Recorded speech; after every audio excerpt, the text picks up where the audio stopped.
नमस्कार, स्वागत है आपका और आपके साथ मैं हूं स्मिता रिशाल। आप देख रहे हैं एडवाइजर जरूरी है। एडवाइजर जरूरी है कि इस एपिसोड में हम बात करेंगे महंगाई से जीत कैसे डिसिप्लिन से मिलेगी। और इस पर बात करने के लिए हमारे साथ इस वक्त स्टूडियो में है दो खास मेहमान। हमारे साथ जी बिजनेस के मैनेजिंग एडिटर अनिल सिंह भी इस वक्त है और साथ ही इक्विंटस के सीईओ मनीष गोयल इस वक्त मौजूद है।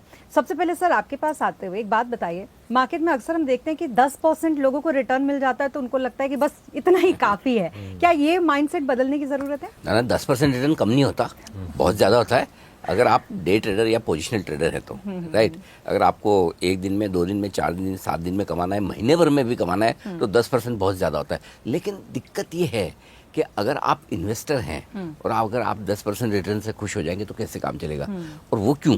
क्योंकि ऑन एन एवरेज हम ये मान के चलते हैं कि आपका सालाना 15% के आसपास रिटर्न बनेगा, 14-15% कंपाउंडेड बेसिस पे। किसी साल ऐसा हो सकता है कि आपका 25-30% बन जाए, किसी साल बिल्कुल ना बने। तो आप ये डिसाइड नहीं कर सकते किस साल कितना बनेगा, एवरेज वो आ जाएगी। और अगर आप इन्वेस्टर हैं, फिर अगर आपको लगता है कि मैं 10% में खुश हूँ, तो फिर 10% में आपने बनाया क्या? अगर आप इन्फ्लेशन को जोड़ लें और साथ ही इंटरेस्ट रेट्स को जोड़ के देखें तो आपका रिटर्न फिर उससे सब्सटेंशियली ज़्यादा होना चाहिए। सो मेरा ये मानना है कि अगर आपकी मानसिकता ट्रेडिंग की है और आपको लगता है खट ये लिया, ये बेचा, जल्दी जल्दी कर लिया और पैसा बन गया, तब तो ठीक। जो 10% रिटर्न बनाकर खुश होते ना, उन लोगों की एक बहुत गलत फहमी होती है। गलत फहमी ये होती है कि हम हर ट्रेड में 10% बना लेंगे, राइट। ऐसा होता नहीं है, क्योंकि आपका एक 10% बन गया, जरूरी नहीं कि अगला बने। और हो सकता है अगले 2-3 जब आपका कॉन्फिडेंस बढ़ जाए तो एक चौथा, 5वां ट्रेड ऐसा आएगा वो आपका खाया पिया 50% लेके चले जाएगा। सो इसलिए मेरा ये मानना है कि अगर आप इन्वेस्टर हैं तो आपको बजाय इसके कि मैं 10% बनाऊं, 8 बनाऊं, 12 या 15 बनाऊं, आप ये सोचिए कि मुझे समय 3 साल देना है, 5 साल देना है, 10 साल देना है। और उस प्रोसेस में ये मान के चलिए कि अगर 15% के आसपास मेरा रिटर्न सालाना कंपाउंड होकर आ रहा है तो मैं एकदम शहनशाह हूं, बढ़िया रिटर्न आ रहा है। तो 10% पे कभी सेटिस्फाई मत होइए।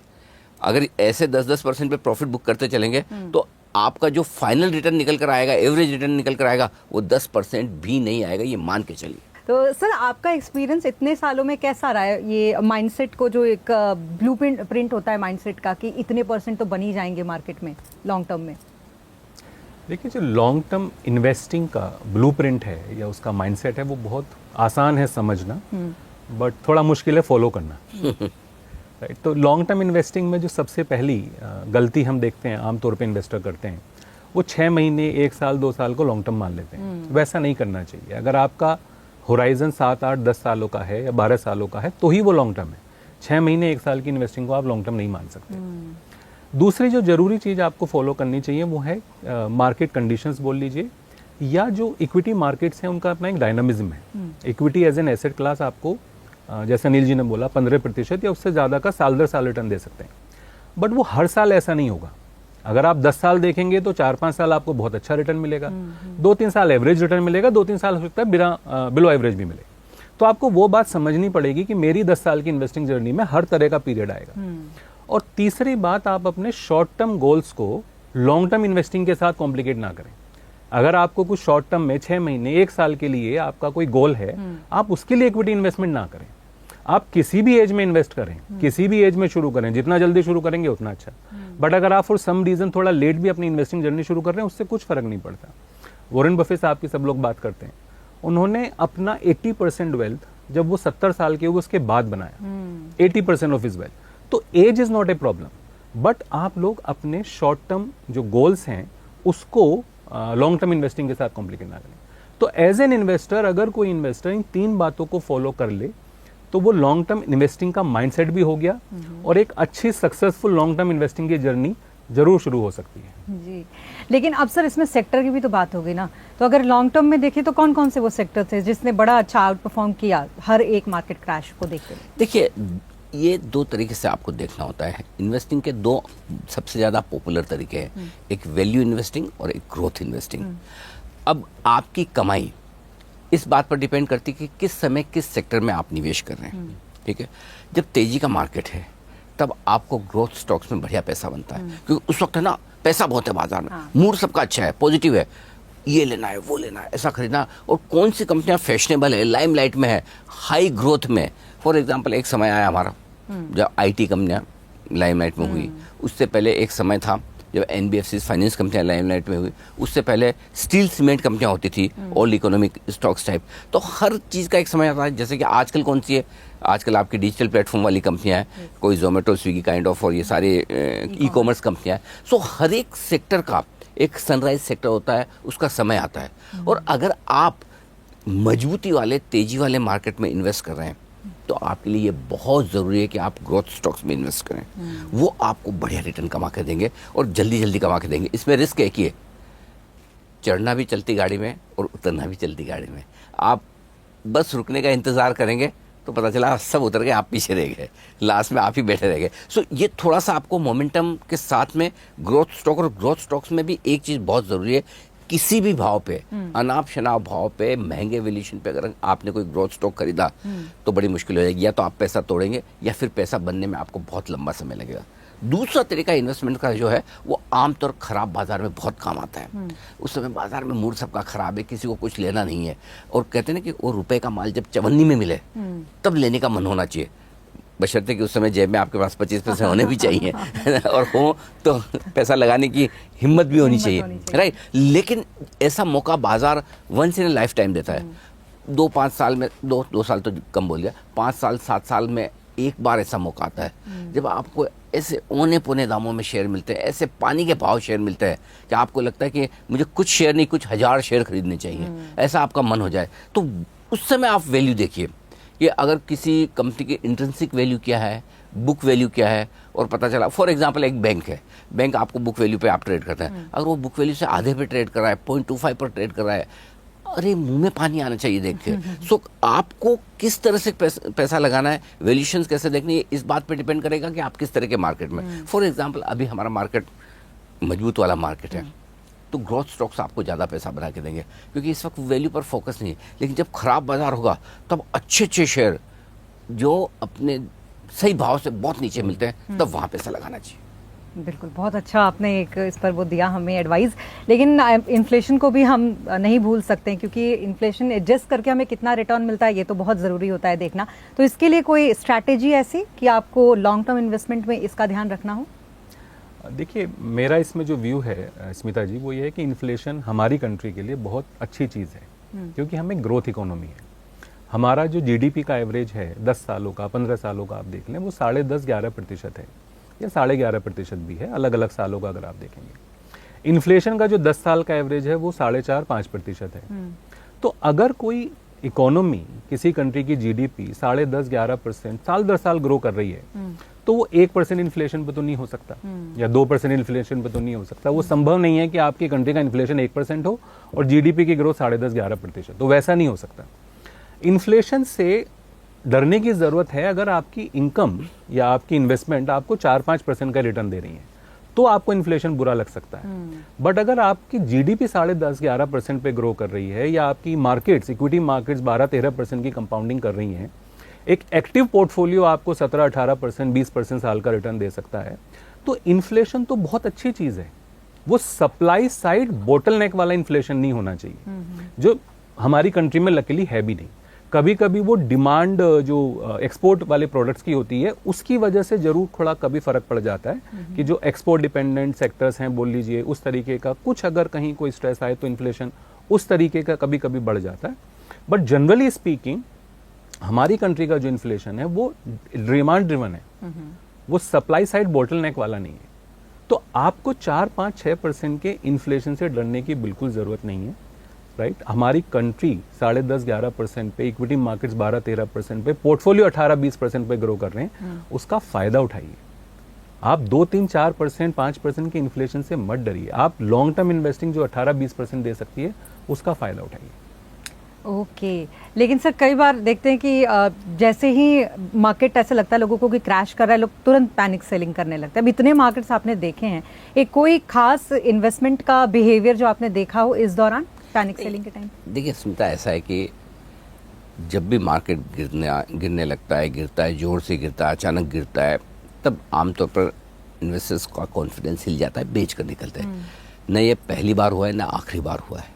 जब तक मार्केट है ये चलता रहेगा, हमेशा होगा, और इसको कोई बदल नहीं सकता। हम सिर्फ इतना कर सकते हैं, हम अपने आप को बदलें, क्योंकि ये सबको पता है कि आज हिंदुस्तान के 78 साल के इतिहास में हमने क्या क्या नहीं देखा, राइट।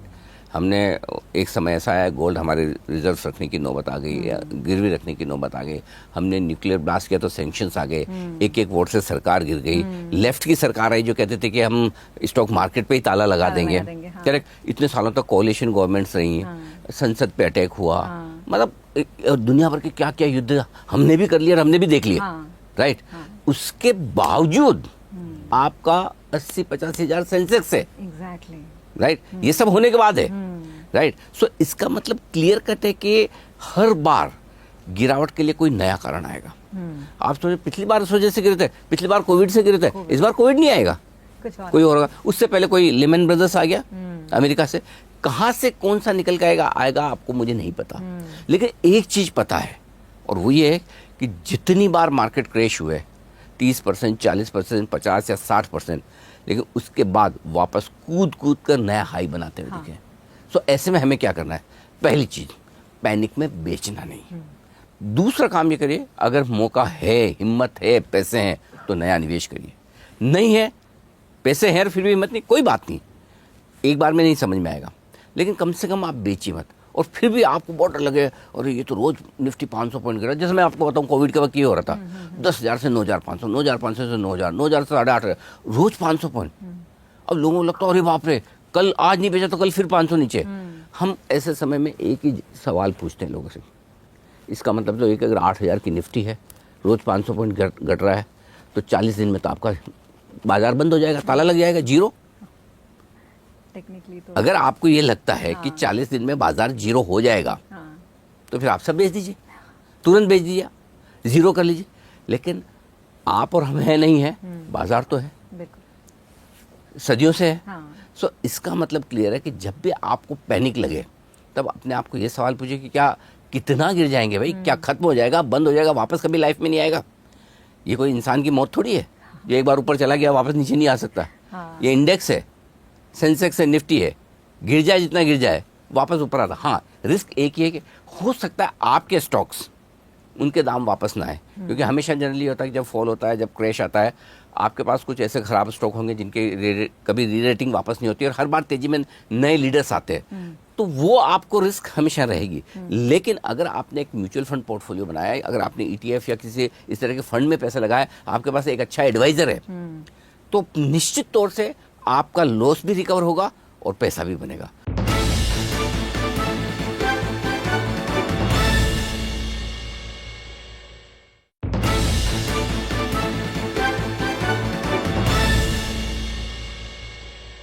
सर, एडवाइजर को क्या करना है? क्या बैठ के सहानुभूति दे कि ओहो इतना आपका पोर्टफोलियो में नुकसान हो गया, या वो भी टाइम होता है कि पोर्टफोलियो में कुछ उलटफेर आप लोग करते हैं? क्या करना चाहिए? देखिए, पोर्टफोलियो में उलटफेर करना तो ज़रूरी होता भी है, ऐसी बात नहीं है कि आप किसी भी टाइम पे पोर्टफोलियो में उलटफेर ना करें। बट जनरली स्पीकिंग लोग क्या गलतियां करते हैं, जैसे अनिल जी भी बोल रहे हैं, जब मार्केट ड्रॉ डाउन होता है या फॉल का टाइम होता है, मैक्सिमम उलटफेर पोर्टफोलियो में उस टाइम पे करने की कोशिश करते हैं। वैसा नहीं करना चाहिए। मेरा जो इन्वेस्टिंग जर्नी शुरू हुई वो 2006 में शुरू हुई एज एन इन्वेस्टर। 2006 और 7 की मार्केट बहुत अच्छी थी। आपके जो भी दर्शक उस टाइम पे इन्वेस्टिंग करते थे उनको याद भी होगा शायद। तो उस टाइम के अगर मैं आपको बताऊं कि जो मेरा पोर्टफोलियो का रीबैलेंसिंग या री इंजीनियरिंग बोले, वो बहुत ज़्यादा था बनिस्बत 2008 के। बिकॉज जनरली स्पीकिंग क्या होता है कि जब मार्केट में रैली का दौर है तो हर कंपनी का शेयर प्राइस ऊपर जाता है, चाहे वो फंडामेंटली बहुत अच्छी कंपनी हो तो भी ऊपर जाता है, थोड़ी कम अच्छी कंपनी हो तो भी ऊपर जाता है। अब एक स्मार्ट इन्वेस्टर वो होता है या एक स्मार्ट एडवाइजर वो होता है जो उस सिचुएशन का फायदा उठाए। अगर कहीं कोई आपने ऐसी कंपनी, कोई फंडामेंटली कम स्ट्रॉन्ग कंपनी ले ली है या आपसे कोई ऐसी बात हो गई है, आपको वो मौके मार्केट रैली में मिलते हैं, और उस वजह से शायद इन टर्म्स ऑफ परसेंटेज थोड़ा जो मार्केट पोर्टफोलियो की रिबैलेंसिंग है वो मार्केट रैली के टाइम पे ज्यादा हो जाती है। लोग उल्टा करते हैं, जब मार्केट गिर रहा होता है या करेक्शन का टाइम होता है तो बहुत बहुत बहुत अच्छी कंपनियां भी अपने फंडामेंटल प्राइस से, इंट्रिंसिक वैल्यू से नीचे ट्रेड कर रही होती हैं, क्योंकि रातों रात बिजनेस मॉडल तो बदलते नहीं, रातों रात कंपनी की फंडामेंटल स्ट्रेंथ तो बदलती नहीं, बट जस्ट बिकॉज प्राइस नीचे चला गया तो वो बेच के और उस पैनिक में सेलिंग कर देते हैं। तो हमारा जो सबसे बड़ा काम होता है वो यही होता है कि हम लोग अपने इन्वेस्टर को ये जो माइंडसेट वाला जो मैंने आपको अभी उत्तर दिया, उस तरीके से अलाइन करते हैं कि आपको इस इन्वेस्टिंग जर्नी में हर तरह का पीरियड आएगा। आपको इमोशनल हेल्थ होल्डिंग नहीं चाहिए, आपको रीअश्योरेंस चाहिए जो हम टाइम टू टाइम देते रहेंगे, बट आप रीबैलेंसिंग उतनी करें जितनी जरूरी हो, और फॉल के टाइम पे जस्ट बिकॉज शेयर प्राइस आप देख के इन्वेस्टिंग करने की गलती ना करें। जो फंडामेंटली अच्छी कंपनियां, उनको फॉल के टाइम पे भी आपको जरूर बना के रखना है। एनी फैट ऑल एनीथिंग, जैसा अनिल जी बोला कि 25 पैसे में 1 रुपए की चीज मिल रही होती है, अगर आपके पास उस टाइम पे पैसा है तो वो जरूर इन्वेस्ट करें। अब थोड़ा सा एग्जिट की भी बात कर लेते हैं सर। कुछ लोग ऐसे होते हैं जिनको लगता है डाटा ड्रिवन जो सिग्नल्स मिल रहे हैं ना, वहां पे एग्जिट करना चाहिए सिग्नल्स के हिसाब से। कुछ लोग ऐसे होते हैं जिनको लगता है उनका इंस्टिंक्ट बहुत अच्छा होता है और वो अपने मार्केट इंस्टिंक्ट के हिसाब से एग्जिट करने की सोचते हैं। कौन सा पैटर्न आपके हिसाब से आप उनको देना चाहेंगे कि सही है, इस पर बने रहो? देखो, इंस्टिंक्ट वाला तो मैं दे ही नहीं सकता, क्योंकि मेरी इंस्टिंक्ट आपकी इनकी सबकी अलग अलग होंगी। तो उसका तो कोई फॉर्मूला है नहीं। मेरे को ऐसा, मेरे को कितनी बार मैं मनीष जी में जाता हूँ कोई प्रोग्राम में, देखा सर सुबह मैंने कहा था आज निफ्टी यहाँ बंद होगा, एग्जैक्ट वही बंदा। मेरे को फिर बहुत बढ़िया, अगले 3 दिन का बता दो, चलो छोड़ो कल का ही बता दो, कल सुबह का बता दो किस लेवल पे खुलेगा। हम कभी कभार इंस्टिंक्ट के बेसिस पे सही पढ़ सकते हैं, लेकिन अल्टीमेटली डेटा इज सुप्रीम। आपको सिग्नल आने चाहिए बेचेंगे, और इन सब सिग्नल से हटके मैं एक ही चीज बोलता हूँ, बेचना कब है? सबसे इंपॉर्टेंट सिग्नल है कि जब आपको पैसे की जरूरत है। क्यों? क्योंकि आपने निवेश इसलिए किया है कि जब आपको पैसे की जरूरत हो तब आप उस इन्वेस्टमेंट को बेचें। तो वो तो सबसे सुप्रीम है। तो मार्केट को नहीं देखना भाई, पैसे बचाए किस लिए? अब अगर आपके फैमिली में किसी का हार्ट का ऑपरेशन हो रहा है और वहाँ 25 लाख रुपए चाहिए, अब नहीं मेरा तो अभी तक सिग्नल नहीं आया जी, डेटा नहीं आया। अरे भाई, जिस चीज के लिए आपने पैसे रखे, पैसे बचाए, वो आएगा तो करना ही, नंबर 1। नंबर 2, जिस गोल के लिए आपने पैसे बचाए वो अचीव हो रहा है। फॉर एग्जाम्पल, मैंने 10 साल पहले लगाए थे मेरा बच्चा पढ़ने जाएगा विदेश में, अब टाइम आ गया तो मुझे निकालना ही। सो आपका टारगेट पूरा हो रहा है तब निकालना। या फिर आपने किसी स्टॉक को लेकर रखे थे कि मेरे इतने रिटर्न आ जाएंगे, तो मैं या तो उस समय निकाल लूंगा या रिव्यू कर लूंगा कि अभी भी रखना चाहिए, मेरे रिटर्न आगे निकल जाना चाहिए। लेकिन सिर्फ मेरे अंदर यार लग रहा है ट्रम्प आजकल ऐसे कर रहा है, थोड़ा तो नीचे जाएगा, मैं निकाल। This is not the way. There is no nothing like instinct, at least for a common investor in this market. You have to be data driven. लगना चाहिए कोई तो सिग्नल हो, चाहे वो आपके स्टॉक से रिलेटेड हो, पोर्टफोलियो से रिलेटेड हो, मार्केट से रिलेटेड हो, तभी आपको बेचना चाहिए। और जैसे हम बार बार कहते हैं, पैसा लगाने का एक तरीका है, धीमे धीमे धीमे हर लेवल पर SIP, वैसे ही पैसा निकालने का भी तरीका है। ऐसा नहीं कि 16 तारीख को मेरा बेटा जा रहा है पढ़ने के लिए और मैं 14 तारीख को पैसा निकालूंगा, और पता चला वही 14 तारीख के आसपास उसी 5-7 दिन में 10% मार्केट घटा हुआ है। निकालने का भी सिस्टमेटिक विड्रॉल प्लान है। एक समय डिसाइड के लिए 2 महीने, 4 महीने, 6 महीने, जो भी आपका जैसा पीरियड हो, उस हिसाब से धीमे धीमे धीमे हर लेवल पे निकालिए। जब पैसा लगाने के लिए आप कर रहे हैं ना, डिसिप्लिन के तौर पर, निकालने के वक्त भी ये फॉलो करना चाहिए। सो पैसा निकालने की आर्ट कम इंपॉर्टेंट नहीं है पैसा लगाने से ज्यादा। बिल्कुल सर, ये भी ध्यान रखनी जरूरी है। बिल्कुल। और एक और बहुत अहम सवाल जो होता है वो ये होता है कि रियल रिटर्न जब हम कैलकुलेट करते हैं, तो मान लीजिए जब हम रियल रिटर्न कैलकुलेट कर रहे हैं तो कौन कौन से वो मेजर्स होते हैं जो बहुत ज़्यादा ज़रूरी है कि ये तो होना ही चाहिए फॉलो? देखिए, रियल रिटर्न में उसको मैं फाइनेंशियल प्लानिंग के द्वारा समझाना चाहूँगा कि जब हम अपने इन्वेस्टर्स का, क्लाइंट्स का फाइनेंशियल प्लान बनाते हैं, तो जनरली स्पीकिंग जो हमने ऑब्जर्व किया है in so many years of our career, investing career and into business, कि एक अच्छा पोर्टफोलियो आपको 18 से 20% की कंपाउंडिंग दे सकता है, 22% की भी दे सकता है, 18 से 20-22% की compounding over the years they सकता है। तो जो बहुत सारे इन्वेस्टर्स हमें गलती करते हुए मिलते हैं कि वो जो शॉर्ट टर्म गोल्स हैं उनके लिए लॉन्ग टर्म इन्वेस्टिंग करते हैं। तो जब हम फाइनेंशियल प्लान बनाते हैं या किसी एडवाइजर को गाइड करते हैं, उसमें हम उनको बोलते हैं कि जी आप अपने जो 6 महीने, 1 साल, 2 साल के गोल्स हैं उनको आप अलग करिए, जो आपके 3, 4, 5 ईयर वाले गोल हैं उनको अलग करिए, और जो 7 साल, 8 साल, 10 साल या उससे ज़्यादा दूर वाले गोल हैं उनको अलग करिए। अब ये जो 6 महीने, 1 साल, 2 साल वाले आपके गोल्स हैं, इनके लिए आप इक्विटी मार्केट्स पे रिलाई नहीं कर सकते। ऐसा हमारा स्ट्रॉन्ग रिकमेंडेशन है कि उनके लिए आप इन्वेस्टिंग ना करें। उनके लिए आप बॉन्ड करें, NCD करें, कोई भी 9-10-11% का जो हमारी कंट्री में आपको संभव है डेट में रिटर्न मिलना, वो करें। जो आपके मीडियम टर्म वाले गोल्स हैं, जो 3, 4, 5 साल दूर हैं, वहाँ थोड़ा बैलेंस्ड अप्रोच रखें। थोड़ा डेट भी करें, थोड़ा इक्विटी करें, और आपको 13, 14, 15% का कंपाउंडिंग आना चाहिए। और जो लॉन्ग टर्म वाले आपके गोल्स हैं, जो 7, 8, 10 साल दूर हैं, उसके लिए आप इक्विटी पे ज़्यादा रिलाई करें, फिर आपको 20% की कंपाउंडिंग, 22% की कंपाउंडिंग भी मिल सकती है। अब जो गलती लोग करते हैं, अगर मान लीजिए जैसे अनिल जी बोल रहे हैं कि अभी मार्केट बहुत अच्छा चल रहा है, व्यू पॉजिटिव है, अपग्रेड्स भी आ रहे हैं, आपको लग रहा है कि अगले 6 महीने में 1 साल में 20% मार्केट चल जाएगा या आपका पोर्टफोलियो 20% की रिटर्न दे देगा, और आप शॉर्ट टर्म गोल्स के लिए मार्केट में इन्वेस्ट करते हैं, जो आपके नियर टर्म वाले गोल्स हैं, उस कैपिटल को आप मार्केट में लगा दें। अब मार्केट एक अनिश्चितता में चलता है, जैसे अभी ट्रम्प की जो इन्होंने बात की, ऐसा कोई भी डेवलपमेंट आ सकता है कि शॉर्ट टर्म में अगले 1 महीने में, 2 महीने में, चाहे सिनेरियो बाहर कुछ भी बिल्ट हुआ है, 1-3 महीने में मार्केट में करेक्शन आ सकता है, ऐसा हो जाता है। तो फिर आपकी जो पूरी लॉन्ग टर्म इन्वेस्टिंग जर्नी है वो खराब हो जाती है, क्योंकि वहां पे आपको जो फोकस करना है वो अपने गोल्स पे करना है। वहां पे आपको इक्विटी मार्केट्स कितनी ज्यादा रिटर्न दे सकता है या रियल रिटर्न इक्विटी इन्वेस्टमेंट में कितनी ज्यादा मिल सकती है, उसका आपको इतना ध्यान नहीं रखना चाहिए। आप अगर 5 साल, 7 साल, 10 साल की अवधि का निवेश करें तो आपको रियल रिटर्न जो मार्केट्स, इक्विटी मार्केट सबसे ज्यादा डिलीवर कर सकते हैं, उस पे फोकस करना चाहिए, शॉर्ट टर्म अवधि के गोल्स के लिए नहीं करना चाहिए। बहुत बढ़िया तरीके से आपने ये समझाया। अब क्योंकि शो में कॉलर्स ने भी कुछ सवाल पूछे, तो हमने 2 सवाल लिए हैं। पहला सवाल आपसे है सर, और बड़ा इंटरेस्टिंग सवाल है sir. FDs versus equity inflation adjusted lens से देखें तो आप किस सिनेरियो में एफडीज को जस्टिफाई करते हैं? इक्विटी और एफडी दोनों का डायरेक्ट कंपैरिजन करना ही गलत है एक्चुअली। और आमतौर पर एक सबसे बड़ी गलती इन्वेस्टर करते हैं, वो क्या करते हैं, कुछ इन्वेस्टर्स ऐसे होंगे जो सारा का सारा पैसा एफडी में या डेट में या फिक्स इनकम में रखेंगे हुए, मैं तो हाथ ही नहीं लगाता इक्विटी, मैं तो उधर जाते ही नहीं, सट्टा बाजार है, मेरा कोई काम ही नहीं है, मेरा तो 100%। दूसरी तरफ के इन्वेस्टर ऐसे हैं, सारा का सारा पैसा इक्विटी में, ट्रेडिंग हो, इन्वेस्टमेंट हो, इधर हो, जो 100%। बोले यार इसमें क्या है, 6-7% में क्या मजा है, इधर।